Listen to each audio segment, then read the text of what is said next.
Hello, everyone. My name is Reese Land, and I'm a second-year medical student at the Medical College of Georgia. I'll be presenting this week's COVID-19 update.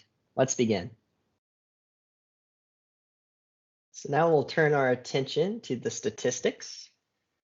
The gross data is over here in this column on the left. In Georgia, the amount of newly diagnosed COVID-19 cases has been decreasing lately, as you can see here in this graph in the top middle. Over here in the top right, you can see the death rate has also been decreasing, so that's some encouraging news.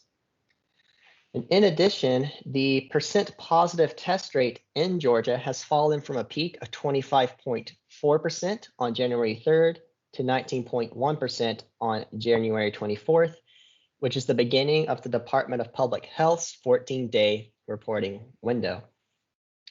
These percent positive test rate trends are roughly the same here in Augusta, in Columbia, and Richmond counties. In Columbia County, the percent positive rate is 17.8% as of January 24th, which is down from a peak of 33.2% on January 4th. Richmond County's percent positive rate has decreased from a peak of 25.7% on January 7th to 17.1% as of January 24th. So these decreases in percent positive test rates in Georgia and here in the CSRA are definitely encouraging. However, in order for us to seriously start relaxing restrictions, we want to have our percent positive rate below 5%.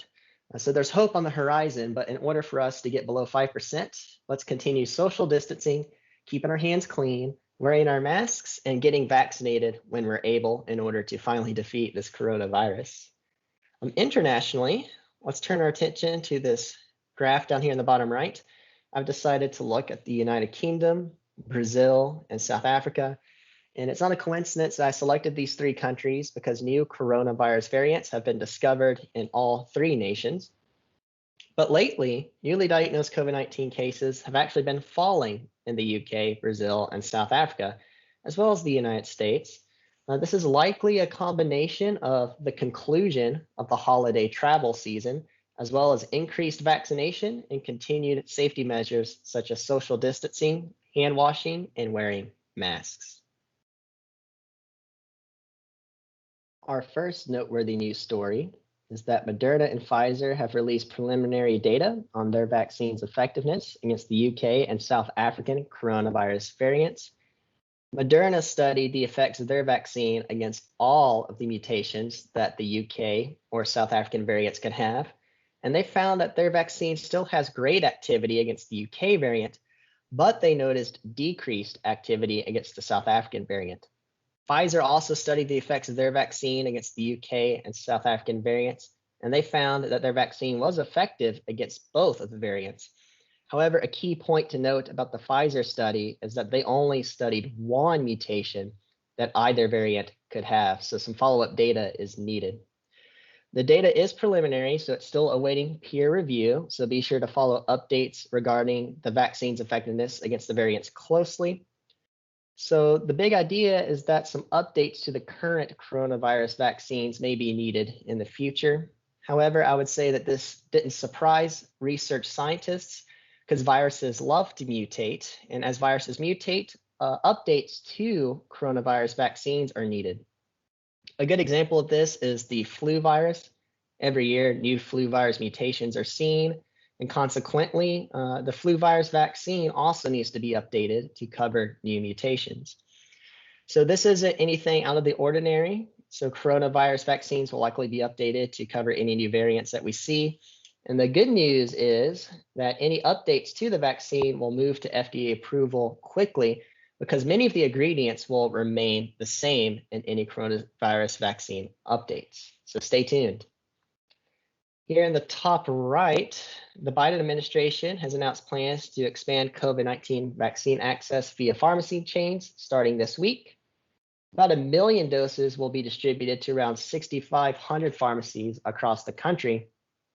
And this is good news because one of the reasons for the slow vaccine rollout is that government infrastructure is not always suited for rapid rollouts of vaccines. But pharmacy chains are prepared to do this. For example, your flu and shingles vaccines are easily available at pharmacies. The pharmacy doses will be distributed to states based on population, but a priority will be given to minority populations that have disproportionately been affected by the pandemic. And state and local guidelines will determine who is eligible to get the shot. So expect availability to be a bit limited at first, but vaccine access will expand with time. Chains such as CVS, Walgreens, Rite Aid, and Walmart and Costco will be participating in the program. So this is some exciting news on the vaccine front.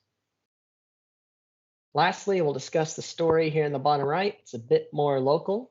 Augusta University Health has opened up a new vaccination clinic site in Aiken County at Aiken Technical College.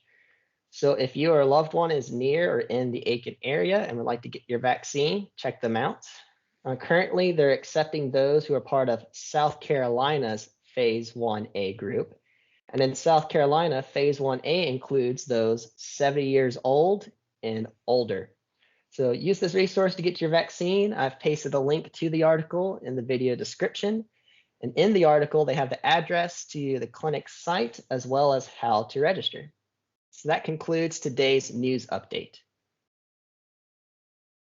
Our good news story comes from just across the Savannah River over in South Carolina. This past December, South Carolina Governor Henry McMaster and the First Lady Peggy McMaster had a case of COVID-19. However, once they recovered, they both decided to donate their plasma in order to provide critically needed treatment for COVID-19 patients in hospitals. Anyone who's recovered from COVID-19 is encouraged to donate their plasma to provide this critically needed treatment. The best place in the Augusta area is the Shepherd Community Blood Center. So if you're in the CSRA and you've recovered from COVID-19 and would like to donate, give them a look. I'll be sure to post the link for Shepherd Community Blood Center in the video description if you'd like to donate. And besides plasma, they're also in need of just blood donations in general, since donations have been down since the pandemic started. And they have convenient locations in Augusta, Evans, and Aiken. So if you're able to donate, please do so. Here are the references for the statistics and articles that we've discussed today. I'll be sure to post the links in the video description if you would like to learn more. And just a reminder, we do have an Instagram page. Our Instagram handle is at MCG COVID Response. We also have a website, mcgcovidresponse.com. And both of these resources provide important pandemic-related information, so be sure to check them out. Thank you for listening and have a great week.